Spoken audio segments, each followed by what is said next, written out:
Good afternoon, everyone. My name is Lisa Redamoso with the excuse me, with the Nosotros Education Center. Thanks for joining us today. Today's free webinar is on unpacking the Veterans Upward Bound APR free webinar. And with us is the great Mary Meeks. This APR, y'all, for Veterans Upward Bound, I tell Lourdes, I tell Mary, this one makes me go, woo. I struggle with the numbers, Mary. You know how you and I were talking? I was like, Mary, I don't know if I got this right, but I could easily be completely wrong here, but some of these years aren't matching, or it's just, to me, complex. So I'm so glad we could have the expert Mary Meeks here, many, many years of Veterans Upward Bound. I'm just so happy and ecstatic that she's, can work with us. And when we want to provide specialized services to those of you working with Veterans Upward Bound. So I'm excited to have her. Before I turn it over to her, I want to also mention that this is being recorded, and that it'll be ready by within 24 hours. We'll post about it, and also the recording will be uploaded to the Google Drive. So y'all should have received a link to the Google Drive that have the materials that Mary's going to cover, which are just draft, because we're based it off of updates off of the 23-24 APR. So they're not the official documents. You don't want to wait for the official ones, though. You want to get started on these. So everything in red, and she'll remind you, is what she revised as needed. And there's also a couple of folders there of official 23-24 documents from the Department of Ed, and just some other resources that we might have thrown in there just to try to make things a little easier for you all. I also want to remind you all that we do offer TRIO APR technical assistance on the APR, specifically for Veterans Upward Bound, because it is very unique and specialized. Once again, very happy to be partnering with Mary Meeks to go ahead and offer you those services. It is an allowable cost under professional in-service training, professional development. So keep that in mind. You can go ahead and click here, and it gives you instructions on how to purchase your hours. And when you get your receipt, you'll get a link to schedule a time to meet with Mary, okay, on y'all's schedule. And those sessions will be recorded and all that good stuff. So I'm not going to take too much time, because I think we're going to need most of the time to talk about this APR, but I wanted Mary Meeks to introduce herself, and then I'm going to shut up and turn it over to her. Thanks, Mary. Oh, by the way, please, questions in the Q&A. I'll be trying to answer to the best of my ability. I'll save those that I cannot answer for Mary. And if you have trouble hearing, seeing us, or accessing the documents, please utilize the chat. Now, without any further ado, I'm going to introduce or turn it over to Miss Mary Meeks, and I'm going to stop sharing so you can share yours. And Mary, we do have a time clock there that'll appear in case you need that. Oh, praise the Lord for the time clock. Okay, hi everybody. I'm Mary Meeks, for anybody who might not know me. And I was a director of a Veterans Upward Bound program for 25 years at East Central University. And so I was in TRIO 4 years before that with McNair, and in higher ed just a little more than that. But anyway, that means is, yes, I'm old. And I retired last year, and then again in August, because I went back to help with a few things there at the school. But so I understand the things in this APR and your file records, how important that is. And so I appreciate that they allow me to be here with you. But I may not know everything, but I may know where to go ask the question, or to connect you to show you something else. So anyway, I know there is a lot, and really we could talk about this all day long and probably all week long, but we've got an hour and a half, and I'm thankful that Lisa's made an opportunity for us to talk about this. So as she was saying, we have the documents available on the drive. And so I am going to try to get to, will not mess up something here where I have your, the documents out here, and we can take a big look at them. And we'll let you know. Yeah, we'll let you know we can see it. In the meantime, Yeah, remember, these are draft documents. I would strongly recommend, though, you act like they're the final ones and get your data updated. Time is our worst enemy, right? Yeah. You don't want to wait till the APR opens up. You want to have this most of it done before it opens up. Okay. Um, Everybody see this now on no, my not screen? yet. Oh, Go ahead and not share yet. it. And Donna just put in the chat the link to the Google Drive, which has the webinar materials, just in Okay, case. so you can have that, but okay, Maybe I'm well, wrong. Maybe I'm not looking in the right place, but I don't see her screen yet. Do you, well, Donna? if you can't see it, then that's what we that's what we have to Well, make sure. I think I not have to. necessarily. Sometimes I'm not looking in the right place, and I'm like, oh, there it is. Well, no, I'm not leaving the webinar. Hold on here. When I have too many windows is when it, too many. I think I'm just going to present on one from now on. Oh, it's trying to let me leave hang on. You see where I need to want me to- be, not in that one. I need to be over here. Oh, here we go. Now let me just see if I can share my screen and then I can, okay. Now how about it? It's coming. It's about to start, and we're looking at the form itself. You're going to look at the instructions. Instruction. Is that Okay, okay? So that's now to fine. start, just kind of scan. I'm just going to start from the beginning with the instructions, and there's some things I just want to scan through this, and then through that table I know is so important. But if you have questions as we're going along, please be sure to put those in the Q&A, and we're trying to monitor. And I think is it Dawn who's also here, and Leah helping us monitor the chat, but I cannot talk and look at this at the same time. So, Don't worry. We got the chats covered, and I'll keep Q&A covered, and Leah and Donna will keep the chats covered. Okay. okay, super. But again, this is just a draft, what I've gone through, and I've highlighted in red where I changed the dates from last year's draft. And we don't expect them to make changes, big changes from what they're reporting on, but Lord, there's a lot of change going on with the department, right? So anyway, so here we go. And they need to collect this information. So you want to make sure that you have your information together. I know we have a lot of new directors out there. And so if you have questions about this or just need to talk about it, please don't hesitate to contact us. I want to just go right to here on number 4 under time period, because people have questions about what is the time period that I'm having to do reports on. This is a 12-month project year, okay? So there's some of you may have the majority of VUB grants go from September 1 to August 31 is your project year. But there are some who have an October start date, and thus you will be reporting on October 1 to September 30th. And so that's mentioned in in these instructions a couple of places.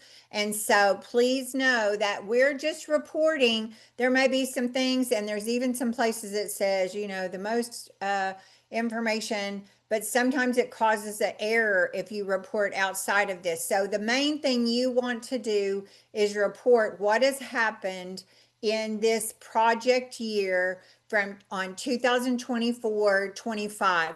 So from September 1 to August 31, or if your project year is October 1 to September 30. Okay. So keep that in mind as we go along. You're going to have to report on your participants who are served. This does not mean that everybody you came across or might have screened or took an application on, you're going to be counting, but you need to know and understand who is a participant. We'll talk about that a little bit. They need your data to see what are they going to see? Two things. They're checking to see if you're going to, not only are they going to check prior experience points, but also did you meet your objectives, other requirements that you have with reporting. And so this is a really important time for you to have, you need to have all of these things. It's very important. So, two things, not trying to throw you off here, but I just want to mention that sometimes people talk about substantial progress. That is different than prior experience, okay? Substantial progress is that when they're checking to see if you have done enough, made enough, it's in your written in your grant award documents that you can serve so many and make good enough progress to continue your grant. To get prior experience points, these are points that you earn by meeting your objectives, doing what your grant said you were going to do, and these help you when it's grant writing time. Prior experience, and there's a whole section on this in your regulations, so you can go check that out. But 3 of the 5 years, the middle 3 years, so 2003, 2004, 2004, 2005, definitely the 2004, 2005 is part of that. And then also the current year that you're in is going to be a year that helps you with PE points. But it says they take your best 2 of those 3 in another place. So we'll see. But anyway, here you are. You want to make sure you've got things. And the reason it's already important, you can't go back and change what happened in 2024, 25, but you may be able to gather your data, and maybe where you didn't think you had information, you do. It's really important that you get that together. And then in your current year, you can make some adjustments if necessary so that you can keep being successful. That's really our goal here, to help you make sure that you have those things. If you have new participant records, so anybody who is a new participant, so this is one of the first things you have to do when you're filling out the information, is you've got to decide if somebody's new, continuing reentry.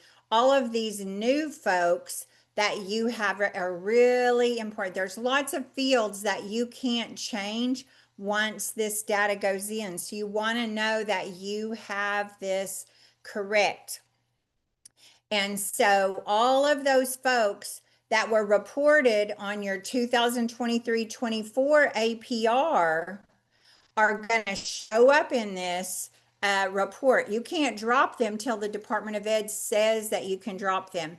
And here is some data on those people. So here are some exceptions of folks they might be dropping off or should be dropping off. And that is, so this criterion 1 in vet post-secondary education cohort, the 2018s were the ones who helped you with your objective for the 6 years that would have graduated or completed their program within 6 years. So those, last year was the last year they could be counted. They should be dropping those folks off of this report. And then here's some other things. So it has to do with their post-secondary education cohort, and if they have a bachelor's degree. If they didn't, so they may not have completed your program, or they weren't eligible for that, and you still are tracking those people for a while sometimes. But anyway, this group here, these 3 examples are things that they might drop off your report. I don't want to take a lot of time here because we're worried more about the things that you're going to have on this report. What happens is when you go into the APR site, they're going to have you download a data spreadsheet that gives you all the ones that you have to have from the previous year. And so that will all be in the instructions, and you'll be able to compare that and drop the ones off that need to be dropped off, okay? So you don't have to let this make you crazy right from the beginning. Those that will be able to be taken off will definitely need to be taken out, okay? And they won't let you submit your APR with them on it. They'll make you take them out. So we're going to be able to do that. So we're going to keep tracking people, keep going. Case numbers, all those new folks are going to get case numbers. So your other folks had a case number assigned to them, but if they have never been in a Veterans Upward Bound before, they're new, they're going to get assigned a case number after the APR goes in, okay? There are also some some fields that they don't allow to change. We'll touch base on these. So whenever you get that information in there, it has to be, you want to make sure that their last name, their first name, their date of birth, all those things are correct and spelled right, because they also not let you change that once you have submitted these things. But they use these different fields to compare and check that you have everybody on there who is supposed to be on there. And so really important that we keep track of those things in your records. Make sure your database doesn't change. So whether you're using your own Excel spreadsheet or you're using Bloomin, Student Access, whatever program it is. I know there's a few others, but make sure you're keeping that information up. And then again, it's those three. Here's where it says that, it's the 3 middle years that they use for PE points, but they're going to average the highest 2 years total to give you your prior experience points. So they're going to take the best 2 of your 3. That's good news. Real quick question. That was last year's instructions. Do you think that they're going to go back to the 3 since, okay. All right. I don't know. I don't know. And I know they did that previously, but if it was in the instructions for the first year, I'm just wondering if they told you that before, and I don't know. I don't know whether they'll stick to that. And there Okay. hasn't been any of the other TRIO programs have new instructions yet. They haven't. Talent Search does, and I'll look at those real quick to see if they mention it. Okay. Like, I'm Okay. glad you brought that up, but Talent Search is the only one that has a new one. So I'll check those out right now. Okay, thank you, thank you. Okay, so here's the sections that we're going over are the ones you've got to complete. And then, of course, we don't know when it's going to be due. Typically, okay, so, and it says here, guess what? In the regulations, these are and our regulations require that you're supposed to submit it 90 days. So when I started in Veterans Upward Bound back in 1999, we had 90 days after the end of the project year to submit an APR. And then that changed with all this electronic stuff, and Veterans Upward Bound is usually one of the last ones to submit. That does not mean that could be the fact. But last year it was in February, March, and then April, those dates kept coming and pushing back. And I think it was due in April, but I just took those dates completely out because they'll be posting some new ones. They're just starting. They did start, and they gave Talent Search some dates, I think. And I think I saw they have dates and due dates of when theirs is going to be due. So they're coming. It's going to happen. You're going to have to do the report. Lisa, did you have anything you wanted to add to that? No? Okay. How we're going to submit it. Again, they have a contractor who helps with this. This is how it was done last year. They had the portal. They had a new contractor last year from so we've had in my lifetime, we've had several contractors, But, and it could be a whole nother new one again, especially since I'm seeing this stuff about partnerships with the department. I don't know. But anyway, I don't want to go off on any of that. I'm just saying there's going to be a website. There's going to be a place. Just know that probably more than like where that you're submitting, the website that you're going to be submitting is an outside contractor. And they have some, functionalities to their program and check marks and check things, but it's all checking on you. So this data that we're going to go over, so I'm not going to skip into all of that, is so important. You're going to have a website and you're going to have to go to that. Last year, also, they started this digital certification, and you had to have, we don't have any, back in a few years ago, we would submit it. You would have a signature page. We have 5 days to upload the signature page. That was not the case last year. You had to get in there, whoever is your certifying official person at your campus. So the project director and the certifying individual already had to be pre-approved ahead of time. And then as soon as they're the ones who certify everything is true and correct in this report. And so they have digital signatures, and that has to be all ready to go. And you had 2 days to get your digital signature, or your report is not complete without these signatures. So that's what's telling you the things about that here. That's how that was handled last year. I don't know, Lisa, if you want to add anything in here, if we had anybody who failed to get their signature in on time, but you might have had to redo the whole thing. But if you were at the deadline, you could really be in trouble of missing getting your report submitted on time. This is the kind of thing that can cost you your grant, or really cost you in getting the department or whoever is our supervising authority is going to be up into your post hosties, right?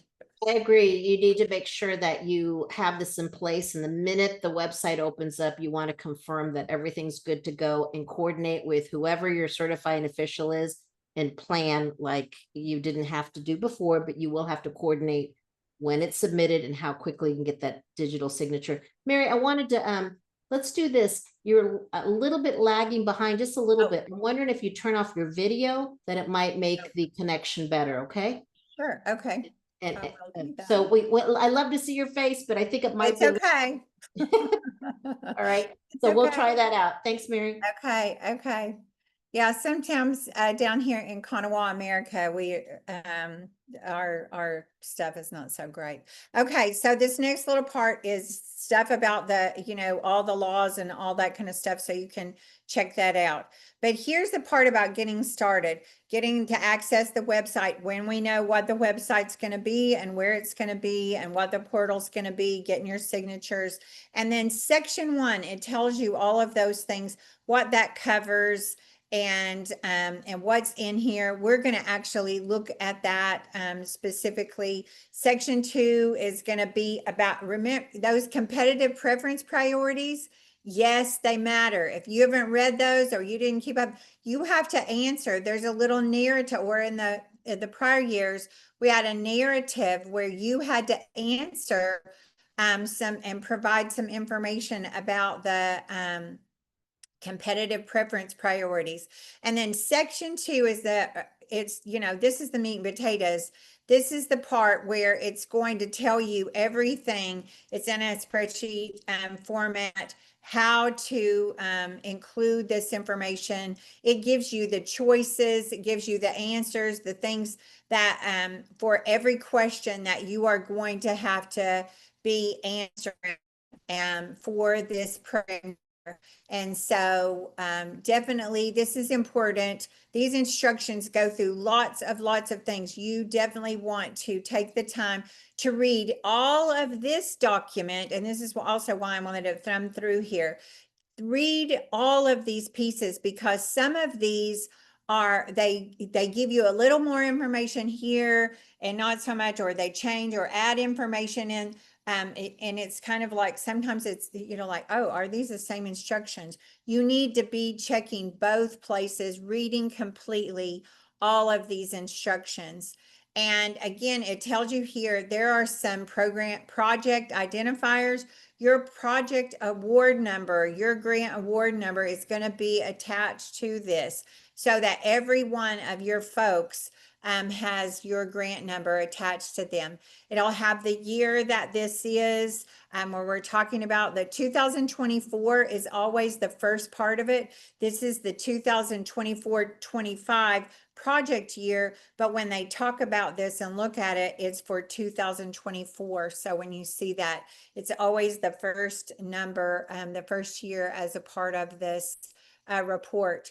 And then there's all these fields that cannot change from one year to the next. So these are all things, all of these. So once somebody changes, has a case number assigned to them, it can't change from one year. So you can't change any of that stuff. Students' last name, first name, middle initial, whatever you include about them, their date of birth. Think about this as some of that information you would have when they first came to you, when they in that application. What were their at-risk fields? What was their first date of service?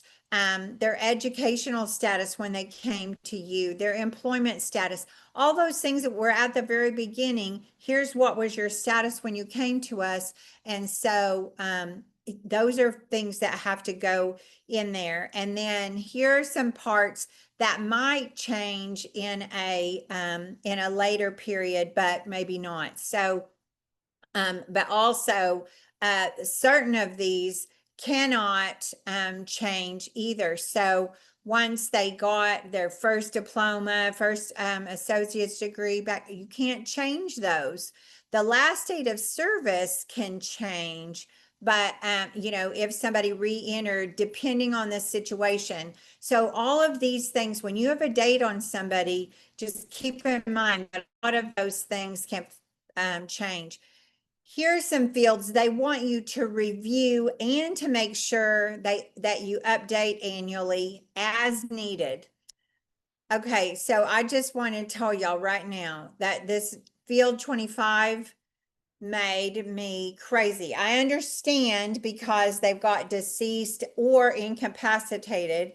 So if somebody, but I was like, once I report somebody deceased, can you please just leave the deceased and the date in there? That choice. Thought it'd make me crazy.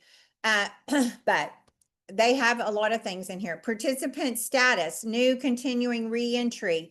There might somebody's not going to be new again, but if they are continuing from one year to the other, if they didn't complete the program, they're still participating with you, they could, if they're new in one year and they're still working with you into the next year, they're a continuing participant. There's some things we'll talk about these. And then there's definitely some special situations about a re-entry or a prior year participant. So that participant status is very important.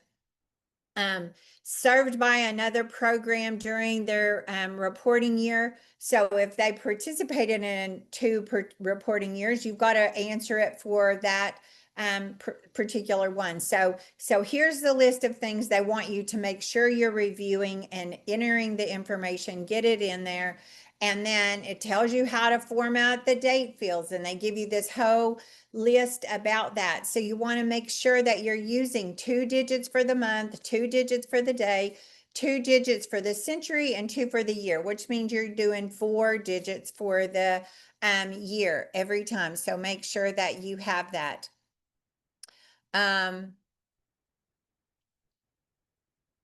So there's all of that information. If you use not applicable or unknown, I would tell you use unknown, just don't. But if you want it, it's a choice on there. But they're also, they have a report, and I'm telling you that they report how many things that is unknown, And also, if you have too many unknowns, they won't accept your APR. So you want to, there's a lot of things on here that raises red flags if you don't know what the answer is. And so I would be particularly really make sure I could avoid that if at all possible. Most of these you should know, but there might be a reason that you don't. Because leaving a field blank is not an option, okay? It talks to you here. It tells you about the objectives, where the objectives are, and how they, it even goes into further telling you about how your objectives are calculated.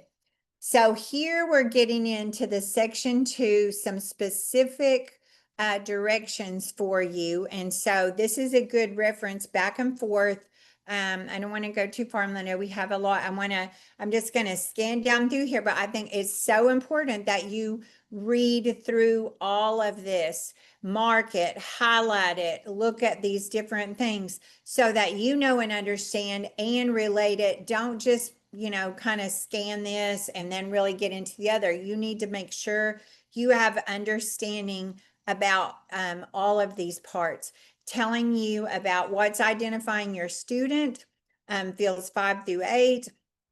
Sex, ethnicity, and race are also very important. They've got lots of things here about how you are to report this, a lot of specific things because you were supposed to be collecting this information. It tells you specifically how you should be asking this. So this is a good clue that if you're not asking it this way on your application or when you're gathering that information, whether it's electronic, paper, however it is, you're collecting your data, asking these different yes and no questions, you may want to make sure that you're following this, okay? And then I find it, quite interesting that at that right under where it says field 15 in the paragraph, and it says, if the participant declines to answer about race and ethnicity, you should use observation as, as discussed in the guidance. So they've told you exactly how to deal with this, and a lot of information here. So you want to make sure you really read through that. It's very relevant information. Eligibility, all of this eligibility information about low income first generation is at the time of selection. And so really important for these questions that you're going to have to answer and know about whether somebody's low income first generation and at risk.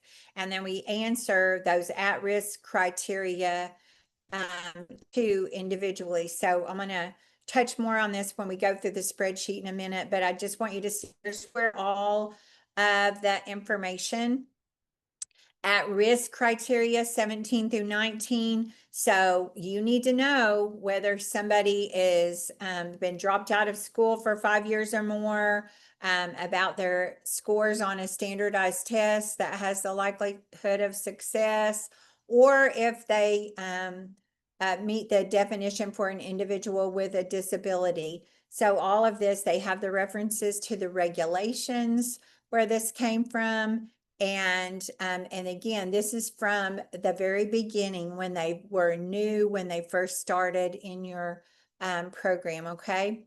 I think right in here too, it has regarding field 18. It also tells you that besides checking the proficiency on standardized tests, that field number 18 is used for two things, this as criterion for at risk and a measure of academic, it's part of the academic improvement calculation. So these answers, how you put these things in here are very important. Okay. Oh, let me take a breath. For academic need, fields 20. There's a lot here. This is a heavy field. But you want to know that academic need at the time of initial selection. There's some things here, but this is a part of the eligibility criteria back, and it points you right back to that 645.3C. Okay, so here's some other things, and then this is where that criteria I always point people back to, because it says in the regulation that as defined by the grantee, but they are giving you a list of things, and the at-risk criteria starts this off. So this field 20 is always a place of big discussion in my books, because I think people should know and understand.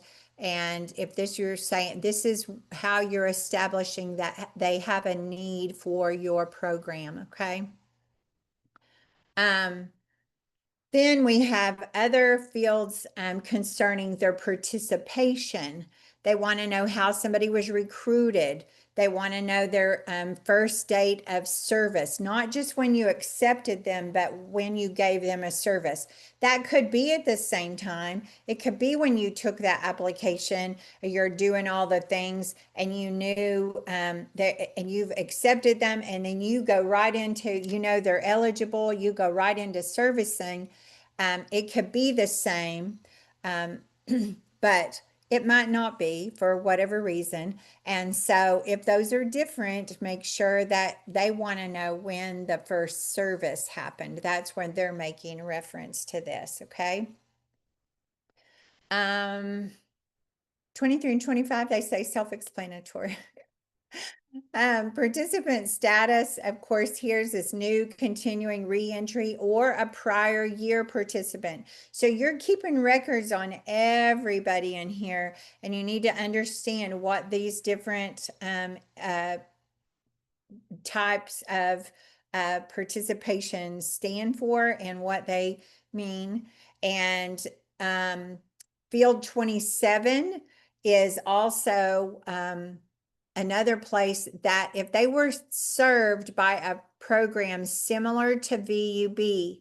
Now, this ties back to one of our assurances, just like that you're to serve 2/3 who are both low income and first generation.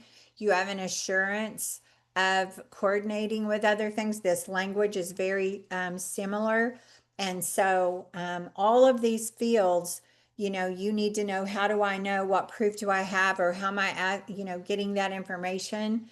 You will want to make sure on this as well. Call to active duty, where they call to active duty in the current project year.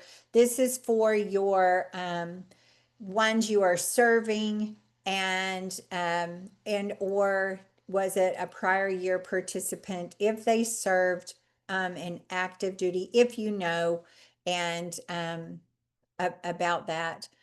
Academic improvement on standardized tests. This is always a very interesting place. We're going to have to know, how do you know that they improved in their academic skills during this program year, during you answer this for the ones who were served, and this is how they're calculating on one of your objectives. So real important for you to have your data consistent and in order. Last date of service, when the last date of service. So if they're still in the project, you're going to code them in a certain way. So you're going to put dates in a certain way, and we're going to look at that. But if this is the last day of service for somebody that you don't think is going to return, if they're done with you, if they've disappeared, whatever it is, then here they've given you some specific information here. And one time this changes, somebody comes back to you if they didn't complete the program and they come back to you. Completion year, very important. When they have completed your program, and then when they completed is so important. You're going to choose this. All the time clocks start for folks when we say they have completed your program and they have completed the project. This is not, they may or may not go into post-secondary, but you've got a lot of things here about this and details. Reason why they left your program. The Department of Ed has also given us a big list to reason. Either here on Field 32, it's you're telling them, yes, they completed my project, successfully completed, or there's several choices why they might not have. And then 33 through 36, these are the services that are listed. They want to know about the services they received from your program. These are the services, the 4 services that are listed in in 645.15. And so you want to make sure that you know and you have the documentation to cover that, what kind of that they got the service or they didn't get the service. You're just yes or no, they did. And so you want to make sure though that you know and understand and that you're counting that consistently, whatever falls, because there could be a lot of things that fall into those categories. Date of first post-secondary enrollment. So this is once they leave your program and then enroll, it has to have at least a day between the two. It can't be the same. They won't let you use the same date as their last date of service. And so whatever that enrollment has been. So I'm going to make sure that that you count that. Also, guess what? Your veteran might have gone to school before they started Veterans Upward Bound. And if they have college hours or time in post-secondary before you are not putting that date.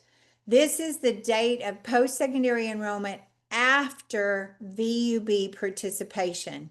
So after they have, so you want to think about that timeline, right? When they started with you, then they were served by your program, then they're done with VUB, now they get into post-secondary education. It's post-secondary education after VUB. Please, it says in bold, don't count anything they did before you, before Veterans Upward Bound. You don't take that. We don't, that's not what we're counting here, okay? Although they want you to be very careful about the dates, you don't have to use the exact dates. You can use 15 as the midpoint or some other thing, but that just blows my mind. This is another place where that you could mark unknown, but if you're going to count somebody as being enrolled, you probably better know. If you're going to say, yes, they got enrolled, you better have some idea about what the date was, okay? And then because you're going to set the cohorts, and that's also going to tell how, this is probably the most confusing part of the whole APR is setting somebody's post-secondary education cohort, and then you're tracking them throughout the time for those 6 years to make sure if you can meet the objective that they have to complete that program within 6 years, okay? They might complete it before 6 years, but within the 6 years period. And so we're going to try to have enough time, and I think we all that to talk about this a little bit more and to show you where in here in these instructions that you can answer the questions and the dates and talk more about this, okay? And so there's a ton of things about cohorts. I could talk about that crazily, but I want to skim through here and get onto the spreadsheet so we can talk about cohorts more toward the end, or if you have questions. I want you to know that you're going to answer questions about their post-secondary remediation. You need to know not only did somebody get enrolled in post-secondary or the program, but the department wants to know, did they have to take a 0 level class when they went to college? And in particular, they're not just wanting to know about any, it's just English or math. They want to know if they had to take an English or math 0 level class within that first year of post-secondary. And so sometimes we have people who already, they're already past that or they don't need it. But this is important information for you to have. And so truthfully, you need to know what classes they're taking in that first semester when they go to school. So if you can get a copy of a schedule or you can get a statement from that person, you need to do that. Post-secondary credentials earned. Once they go to school, you're tracking these past participants for a long time. I know we get in a habit of saying 6 years, and that 6 years comes from, we have that objectives that says they'll complete a degree or get, their program within those 6 years. But you might be tracking somebody even longer, especially if they didn't complete your program. They may be on your program, but if they earned one, you got to know these, and you got to know the date they finish. You got to know what kind of degree they earned. So you need to have a way of keeping track of that. And then if when they were in post-secondary, remember we had a question about did they have to serve on active duty while they were in your program, while they were working in VUB, we have a question about active duty. And then you also have a question about while they were in post-secondary, okay? So after they started school, did they have anything? So if you know or not, and about any active duty time. This is total active duty time, so you'll see that. And then field 50 is about a name change. This is the only place that if someone's, you can't ever, once you enter somebody's name, you cannot change their name, but you can here at least enter something, and so you have a point of reference. Or if you have the only time that I ever used it in my years is we had a reference of we had a female student who had gotten married or changed her name or her, her thing. So this is just to help you keep track of who that is. Okay, this is an optional field, but you've got 50 fields of information. I'm just going right on down through this to the rest of I'm just going to skim through this for a minute. But after those instruction pages, don't just discard this. The definitions that apply to you that are really important. Here's our objectives, okay? So this is the information about your objectives, and so you can see how this works or fits for you, what you have to answer, and when they're talking about how this goes. And some of you, especially if you are new, you might not have realized that not only do you have your objectives, but you have additional performance measures that the Department of Ed looks at. And these are actually mentioned in our program regulations, but that you can see this, but it came from our the request for proposals. It talks about these things, but guess what? They're keeping track of what's your percentage of your participants who enroll. What about how many enroll and attain an associate's degree within 3 years or a bachelor's within 6? They also look to see who enrolled and placed into college level math and English. So back on that question about the need for remediation, they have a reason for asking those things. It's important for you to know that they need that. They want to know how many of your participants don't need any remediation after they've participated with you. And then they're also looking to see, they call it who graduated on time, 4 years for a bachelor's or 2 years for an associate. And then the last thing, they're making a calculation on the cost per successful participant. So just keep in mind that here are some things that they're assessing some additional things on you. Then sometimes we just think, well, I met my objective, I met my number. Well, here's some other things they're looking at too. And in the past, we haven't ever heard a whole lot about these, but it's just, I think more than ever before, it's important for us to know that they've been keeping track on this, and your APR can calculate some information based on what you tell them, okay? Here's your definition of a veteran. So this is the Department of Education's definition of a veteran that we use for the Veterans Upward Bound program. And this is the most robust definition that there is. If you haven't seen this before, you want to make sure it's also in our program regulations under in 645.6 where the definitions are. And so being sure that any of your participants have to meet the definition of a veteran as you're going along.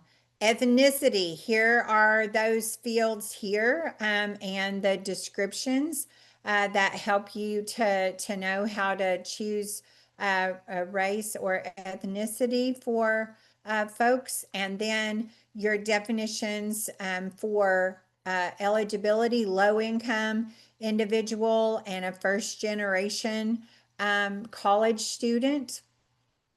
So if anybody has any particular questions about those things, this is really important.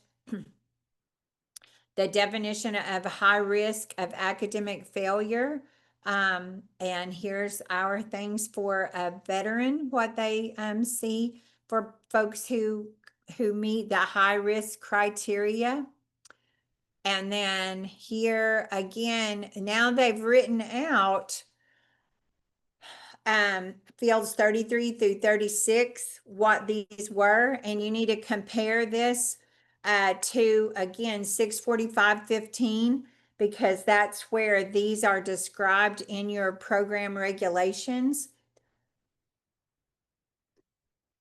If you do go and compare, you will see that on field 36 under special services, they've changed the wording just a little bit. And so this is why it's important for you to be familiar with things.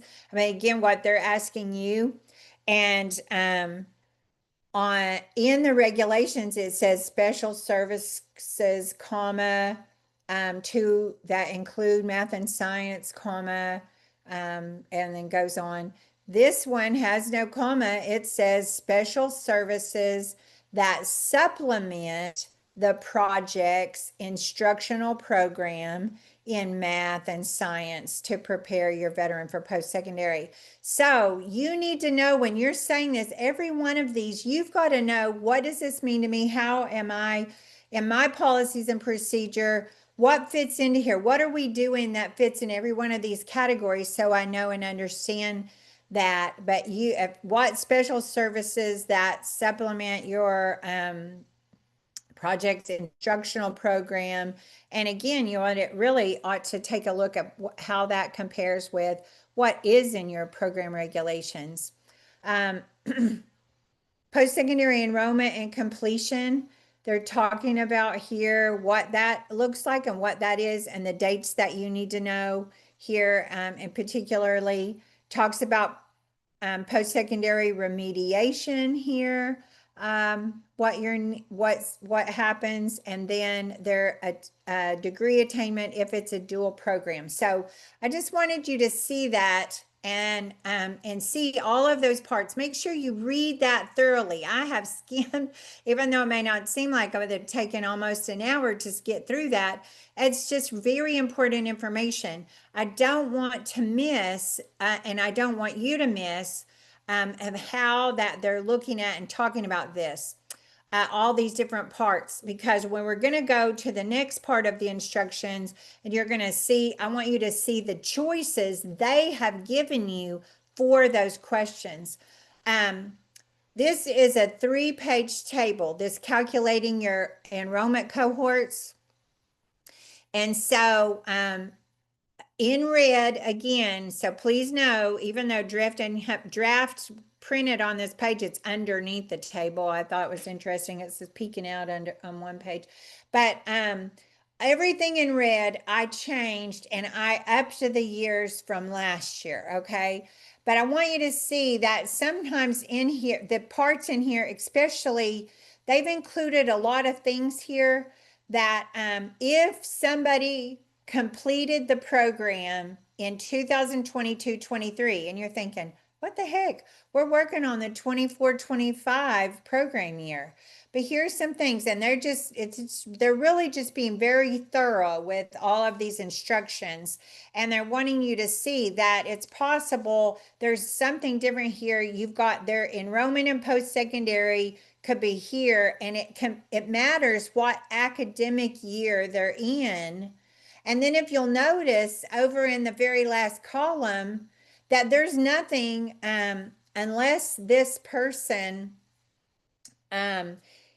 enroll, if so, you could have had somebody from 2022-23 who then, completed your program and didn't enroll until in between August and September of 2024, which I actually think is a little off. But anyway, that's how the numbers fall out.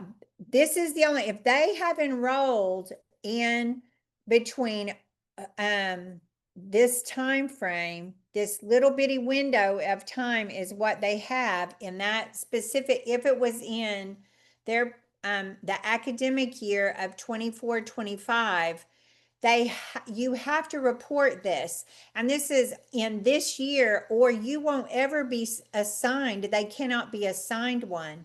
So even if somebody completed and then they got enrolled and it's in a different year because they have a little time, they might not be able to be assigned a cohort number. And if you look in those boxes above those two, above the two above one, 2022, that can't be assigned in this APR. 2023 can't get assigned in this year. But if they had a 2024 enrollment, then maybe they can get enrolled here.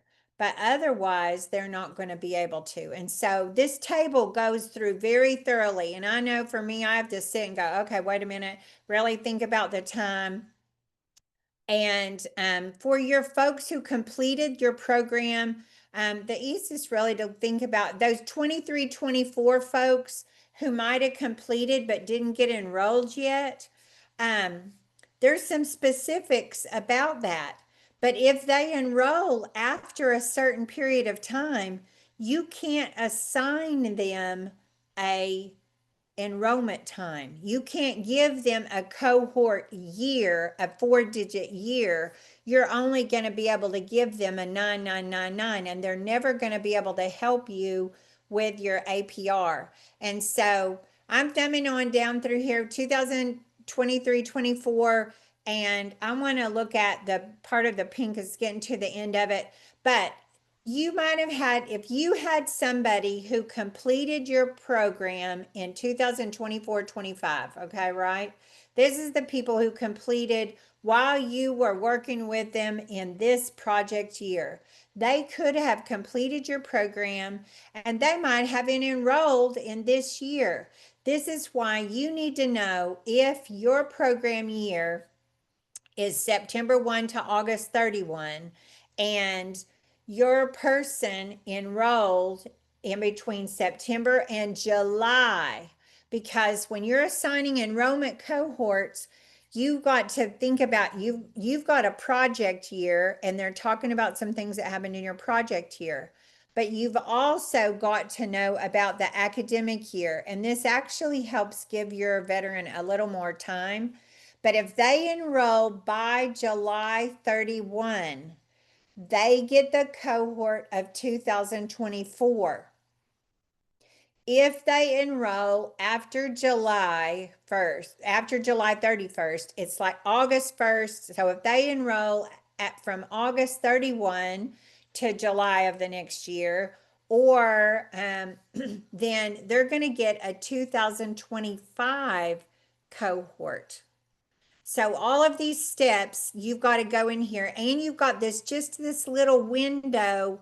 Your person could have completed in the 24-25, and they actually have until fall of the next year to get enrolled.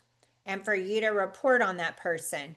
So they completed in your 24, 25, but they didn't enroll yet. You're going to give them an 8888 cohort still.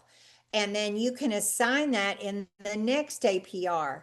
And that's what this table is showing you. So if you have somebody who completes and gets into school in the next year, they could have a 2026 cohort year. You can't choose 2026 in this 24-25 APR year. So that seems a little crazy. Like, oh, I can't even, they're talking about this, but I can't even choose that. They're trying to just let you know, like, okay, this is how it falls out, and you need to be aware of it and how these different cohorts fall. And I know it's confusing. I'm glad to have a private conversation, and that's probably easier than just me going 90 miles an hour. But this table is helpful in how it looks at all of these different pieces for sure. Lisa, you have something to say? Yes, Mary, thank you. And I know we had to spend a lot of time on these instructions because they are different than the other APR instructions. They're a lot more detailed, a lot more dates. So Mary, just want to remind you, we have about 28 minutes left. Okay, gotcha. The spreadsheet view of it, the Yes. format report. And we do have a couple other, just one question so far, but we can wait until we get to that. And I'm also trying to see if I think you answered it. Derek, you'd asked a question, so just real quick, I sent you a chat to see if that question was answered. If not, if you could put it in the Q&A, then Mary can answer that. When she gets to that part, I'll be sure to bring it up. Thanks, Mary. Sure. I'm going to go to the next document. And so here it is. It tells you, so this is the second document that they give us. It's 40 pages here. That was a lot of pages over there too. But it tells you, so you're going to know everything they have been given asking. And when you put your grant number in, a lot of this should be pre-populated. And this is where this is why it's so important that the director, everybody's name in G5, I guess it's G5, is it G6 now, whatever, in the government system needs to be right before you ever get going on this, because all of these things will be pre-populated and then things come down. Here, again, is the actual format of how you'll see the questions about the competitive preference priorities. Please know for the very first one, you have to enter a number of participants who got the intervention from CBP1. And then you've got to write a little paragraph about that, okay? So here's your thing. You've got 500 words for each one of them. There'll be a little text box. My advice is that you do your little text box off in what your other program, and then you cut and paste it over here in that, so you only have 500, you have 500 up to 500 words. You don't have to take 500 words. You can keep this as simple and as straightforward as possible, okay? They've asked you to address a few things, or should include but not be limited to. So here's they give you some information. So really look through that and be aware of it. And also, if you haven't been keeping track of that, you better for this year, this coming 25-26 program year, be making sure that you know what those CPPs said and what you're supposed to be doing, okay? Because I know in fact, I'm like, oh my gosh, we completely forgot to be looking at, oh yeah, well, thank God we were doing some things that we could put in there to count that. Okay, so this is the database structure. So again, thank God if you're using Bloomin' or you're using Student Access or one of those programs, it probably has this.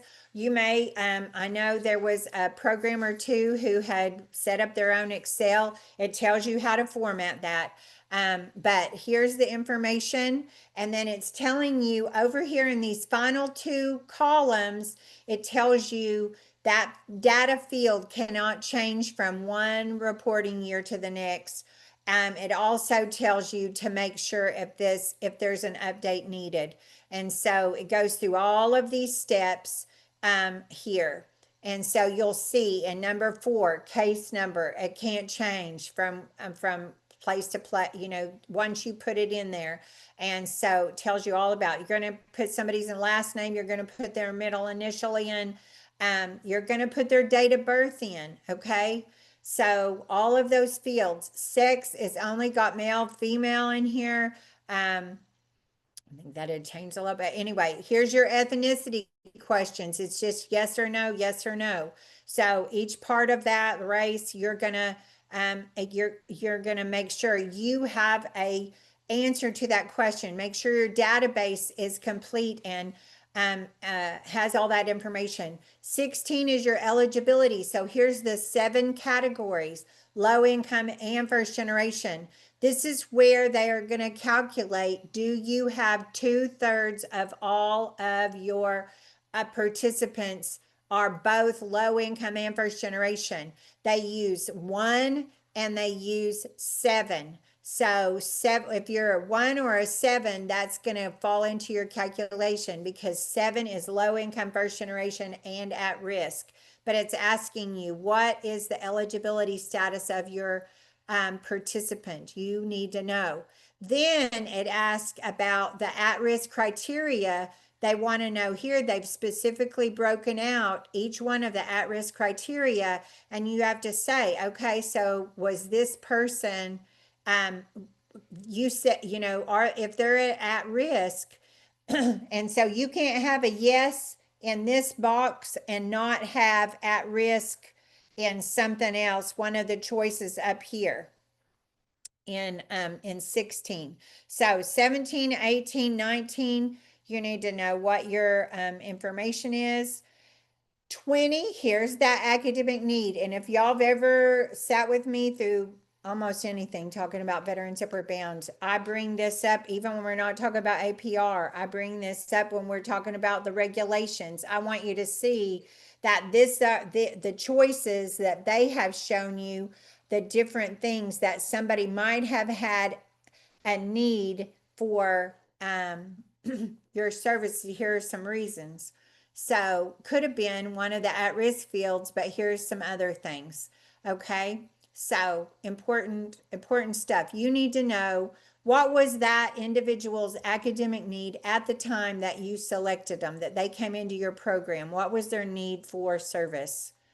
Recruitment. How did you recruit them? You need to know what this, so that you're being consistent answering your questions.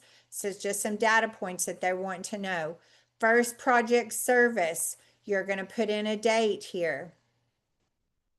Their education status, employment status, this, whether they're deceased or incapacitated, okay? So if you need to tell them if you're talking about somebody who was served, so they could have been served in your project year, still being counted as a participant, but and something happened where they're not. So please know, they also remove these folks from the calculation of your objectives and don't make you responsible for that. So they know somebody could have been served, but now might not be able to continue on. So your participant status, new, continuing, re-entry. New, somebody's never been served before. Continuing, they were served in the immediately previous year. A re-entry person has at least 1 year that they were out of the program. So they participated sometime before, so they're already in your APR. They dropped out, weren't participating in the immediately previous year, but they now have come back and are received services.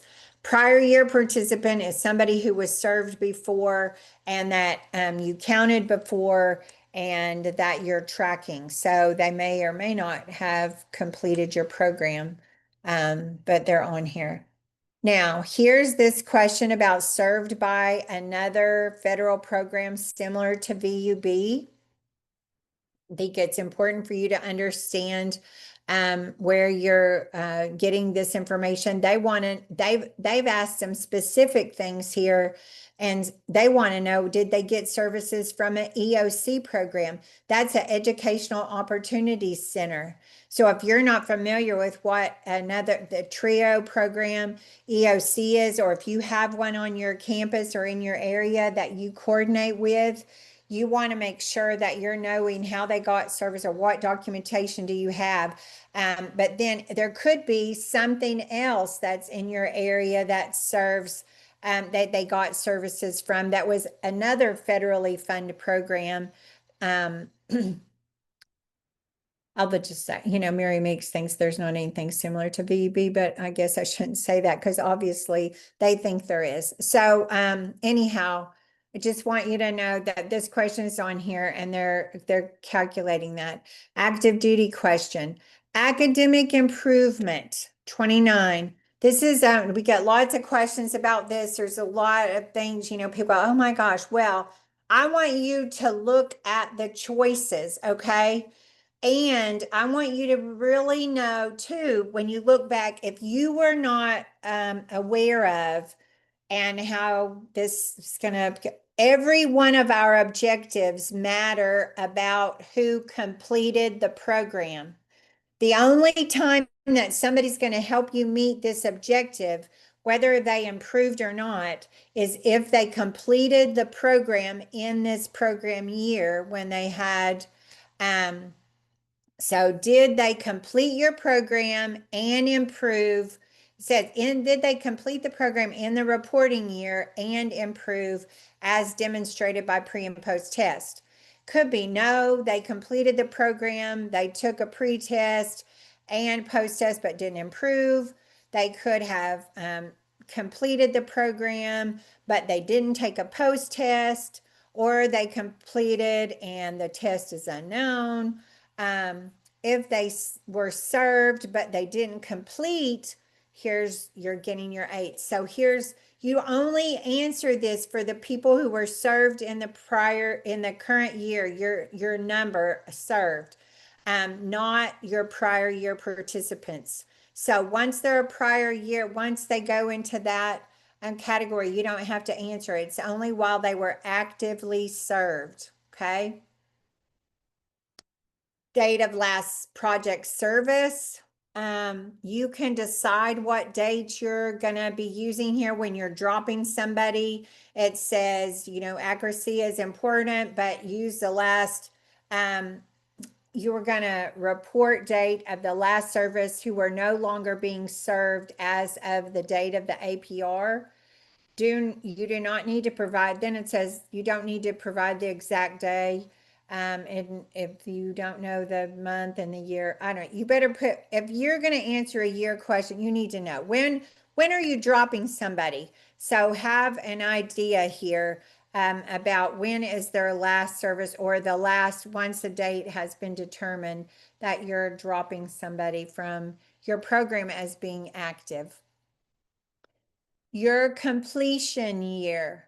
This is when did they complete your program? You need to know, just think of everything else. This affects all those people who, and if you don't answer this, how you answer this, and that you could have errors when you're doing your APR.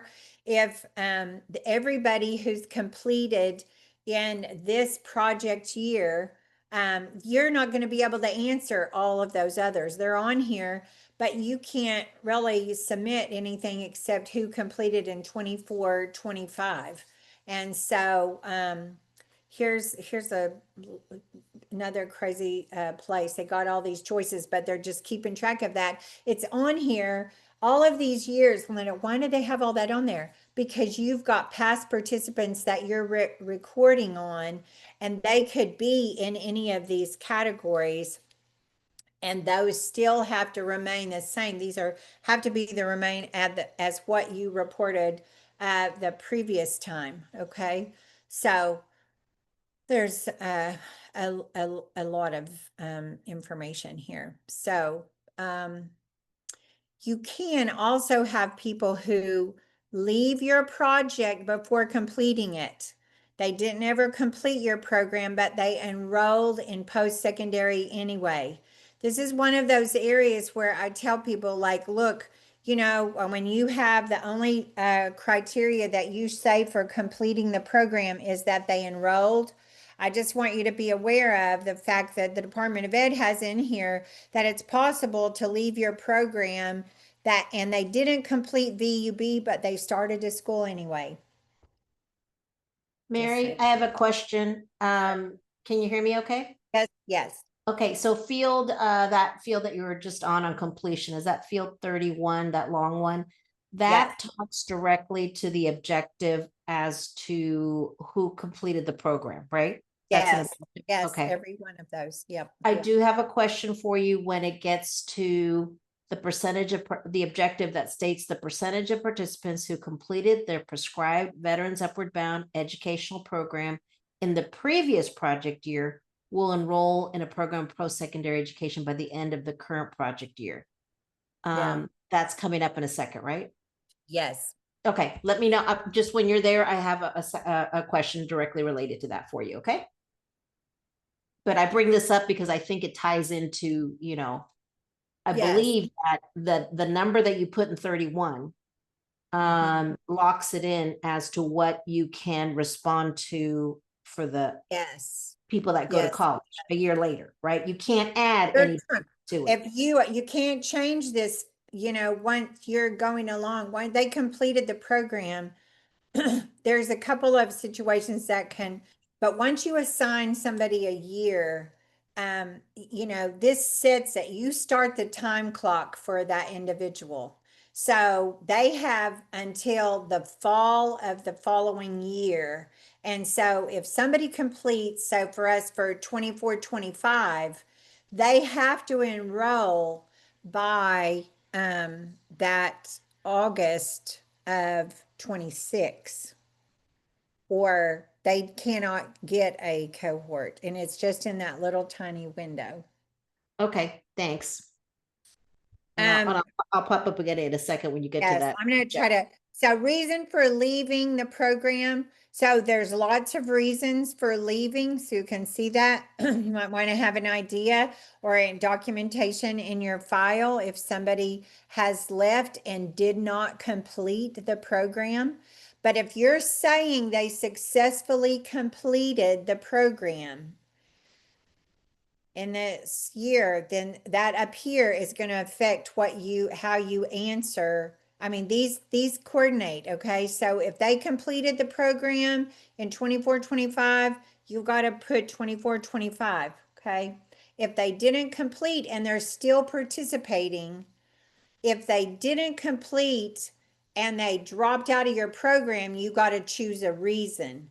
But if they're still working with you, they didn't complete because they're still working with you, they're gonna be an 88, okay? An 88. Here's these questions on those services. So this is why it's really important for you to know what they say. And I find it pretty interesting because you're required, these are services that you're required to offer. And choice number 8 says not offered by the project. I would make sure that you've got stuff in this, and I know we're about out of time, so I won't go way into that because I touched on that a little bit, especially on 36. But you've got all those services. Then here we are at this first state of post-secondary enrollment. So what Lisa's talking about too, because this so matters, but depending on when they completed the program, that starts the clock for those folks who have not enrolled yet. And so it's really important, and that enrollment date will be really important for when they get a post-secondary, whatever the date is of their first post-secondary school enrollment after VUB helps to set what is their post-secondary education cohort. And so I've got 2025 in red. I changed that year because I added it in there. It wasn't a choice on last year. So it's not red because this is the year, but 2024. So remember in those instructions, if somebody because they have until fall of the next year. So they don't have to have you, if they completed in this year, they may not have an enrollment in this year, and maybe people that you're reporting on next. But what is important is, are they enrolling in between August and July? Or yeah, is their enrollment from August 1st to July 31st? Then that would put them, so those people who might have completed before, or that completed in your current year, if they were a 24-25 participant, completed your program, and now they've started to school, great. You can go ahead and report that. It doesn't have to be a whole year later. And if you don't have in those times, you've got to get those dates in there, or there's a period of time like after that you can't even change those things. So you want to, as soon as you know they have enrolled, or that you want to report on that, you're giving them an educational cohort. This starts the clock on the 6 years. So whether it's a 2024-25, or if they, so did they enroll by the end of July, or did they enroll in August? And for you people who have different project year start dates, aren't September 1 or October 1, it doesn't matter. We're talking about an academic year, and here for this. So that's why in that table it talked about, it had the academic, if they completed in one project year, but they enrolled in a different academic year, or what academic year was it that they enrolled in? And so you really have to look at that period of time. Is it before after July 1 or after August 1st? So you assign different cohort, post-secondary enrollment cohorts, when that's different. I know that's clear as mud, but sorry. But when you really got to tenderly read through these and think about all of this, as you're going for that veteran, hopefully they've come into your program, they finished, they got into school, and it's just easy as pie. But there's some of these who maybe re-enter, or they come, or depending on when they completed your program, is how it will affect how you can assign them. Because there is this point that they have a 9999, where they cannot, they might have enrolled, but they cannot be assigned a cohort year. If they get an 8888, that can change, because maybe if they're still with you, they didn't complete before, and now they came back, and you could re-enter. But once they complete your program, you're going to either give them a certain year, or they're not eligible for a year. And I know I have disappointedly had people who I thought we were going to be assigning one, and there was an error. The APR wouldn't let me assign them one.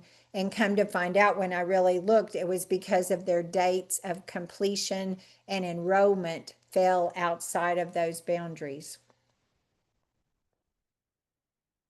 Okay, so Field 39 school code, you have to do that according to the FAFSA. So it gives you a link there, but probably in your database has that as well.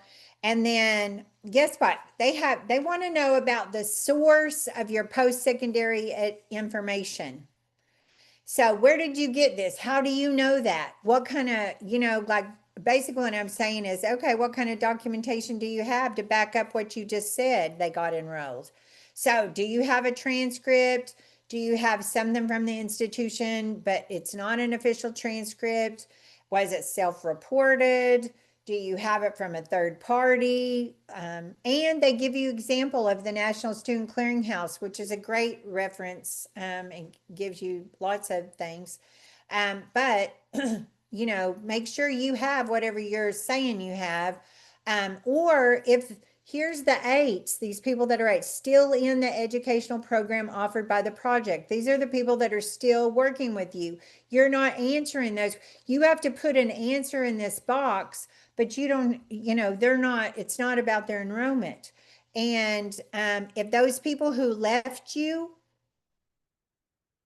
whether they completed or not, but they haven't enrolled yet, that's your nines. So there's a lot of things. This is why I think it's really important for you to read through these and to have an idea about the choices and see what the choices are on every one of these. Then they ask an interesting question. What's their college status at the beginning of this next, you know, at the 25-26 year? What's this veteran's college status? Were they accepted but hadn't enrolled? You know, what's going on here? And then those folks who had not enrolled, but they completed prior to that, maybe they've completed your program, but they hadn't got enrolled yet, or they've left your program. And so or if they're still participating. So just, you know, really look thoroughly, because some of this is stuff they don't, you know, once you get in there, some of it, and what it said, it didn't say you couldn't change, but some of it, they don't let you change, depending on your situation. Your post-secondary remediation, again, this is back to where did they place into college level math and English, remedial math and English. Maybe they didn't take math or English during their first year. So what do you know? How do you know that? And then these are the questions about that. Did they complete a diploma or a certificate? So if it's something less than 2 years, you're going to answer that about their enrollment or completion, or if they are enrolled in a different type of degree. It's not that. It's you know, and then here's where you'll enter the dates when you know they've completed one. And so here's about the associate's degree. They ask these same questions, and what's their status, and maybe this is what they started into. So your first date of enrollment, and then here's what kind of a program is it that they've gotten into. And then here in this same places where you're gonna put the date when you know when they graduate. And so when did they get this attained? And what was the date that they got this? So these are things that you're tracking on your folks all the way through, because we're trying to find out what kind of degree. And in the post-secondary, to meet your objective, it's post-secondary enrollment. So the first time they complete any of this, and back over in the directions, it told you that even though we want you to keep on tracking them, even after they've earned their first post-secondary, if it wasn't a bachelor's, anything less than, please keep tracking it, because we want to know even of this additional things that they are involved in. And then the active duty question is, this is, you know, for those people before any time that they were in that 6-year period of tracking for post-secondary enrollment, and then the name change. So this is all, so thank God that we're barely through it, and I'm barely under the wire. I think we have 1 minute, I don't know. But here are the questions that have been asked in the past. And so we expect that it'll be very similar. Lisa? Yes, I do have that one question. I think I may have answered it incorrectly, but I said I'm going to check with Mary. And I'm trying to, and sorry, I may ask you to ask your question directly, but the question was post-secondary enrollment was stated, and the percentage of participants who complete their prescribed UB educational program in the previous project year will enroll in a program post-secondary education by the end of the current project year. We talked about that. They go on to say, I was asking if we added new vets prior to submission of the APR, how can the count or total be changed so it reflects the new achieved outcome percentage. And I didn't think you could add anybody. Then just follow up. I tried to get additional clarification and about adding new students for the 23-24 year that were not added before. I don't think you can You add. can add, yeah, they will not let you add people to that cohort. That's what they're saying. Even when before, and even in the post-secondary, you can't add somebody. It's not an option to pick that. It will give you an error. Those prior year people, those choices are on there before, but it's because your past participants may be one of those. But you cannot change, you can't add anybody in, and you can only, you're reporting on 24, you're reporting on that 12-month project year period. And whatever the number is, that's why I'm saying you can't add, you can't go back and change that. You can't change what your number was for 23, 24. You can only report what's happened in 24, 25. And that's why it's so important to thoroughly report as much as you can of what happened in 24, 25, because here we are already in 25, 26. So you can't, if somebody came along and you got a new person, but it was outside of your September 1 to August 31 or October to September 30th, whatever your project year time is, that's all you're reporting on. What happened during that time? And Mary, there was a follow-up if they're still, it says if they're still in the program, is there ever a situation where someone completes but doesn't go to college and can come back to continue to be served? Well, here's what happens is they don't, once you count somebody as completing the program, they can never come back to you, unfortunately.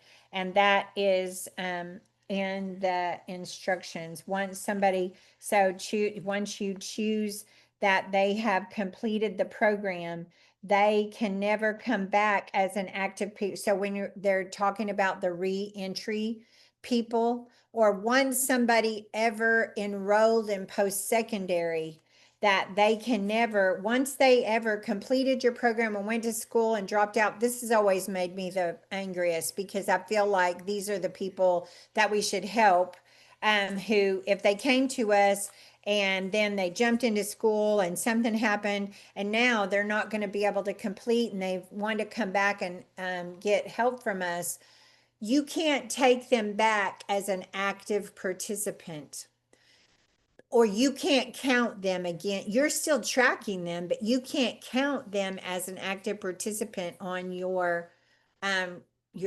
performance report once you ever reported they completed your program. When you say they completed your program, you're you've again started the clock for them, that they better get enrolled, and then you're going to be tracking them.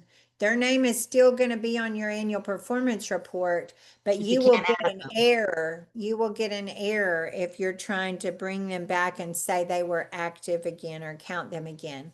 So That's why, y'all, I mean, it's a difficult report. I think of all the reports, don't want to, just want to give it the respect it deserves. To me, it's the most complex.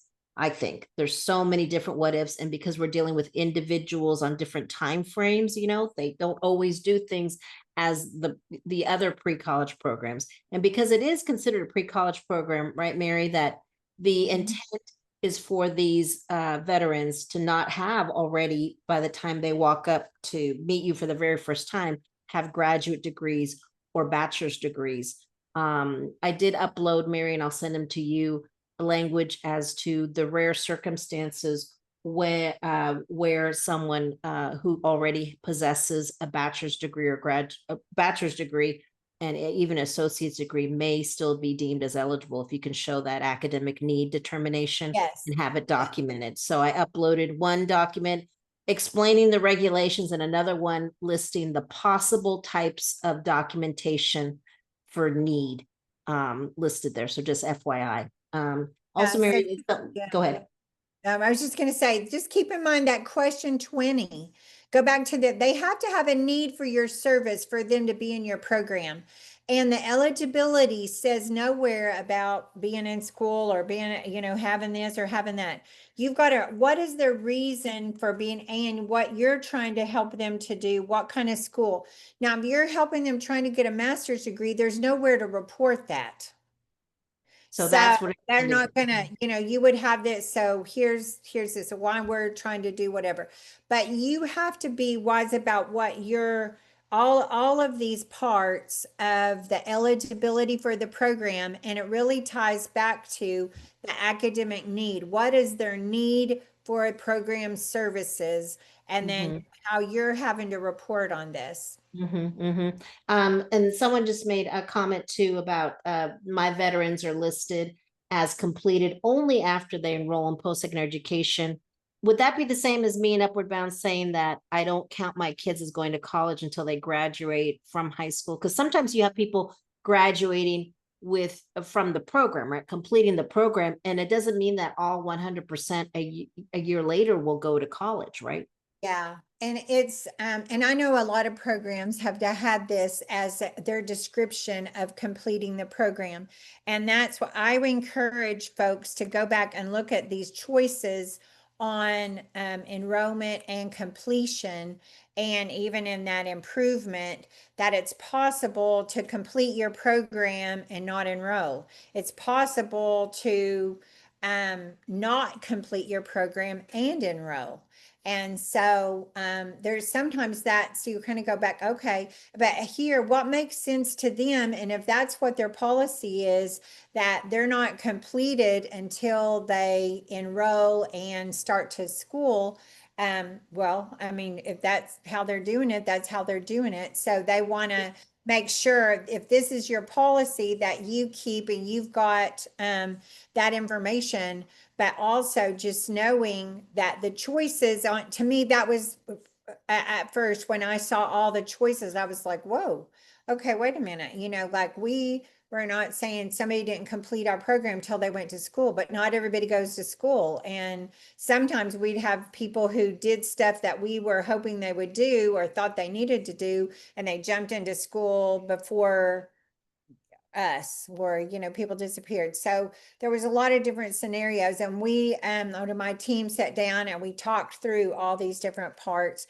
And so that's what everybody has to have, what works for us, making sure what is our policy so they can be consistent and know how they're documenting things. So if it's in their definition of what they describe as completion of the program, it is possible to have a 100% college enrollment rate. It could be. Okay. All right. Just double checking on that. Okay. Thank you, Mary, so much. I know we're a little bit over time, not bad at all. I hope you found this very helpful. I pick up on something different, and that's why, Mary, I couldn't respond to all of these questions right away because I wanted to double check with you, because to me, it still makes my head spin. So I can only imagine those of you out there that are new. Please keep in mind that Mary is kind enough to take some of your questions. We'll put her email address. Is that okay, Mary? If Sure, we put absolutely, absolutely. I'll try my best.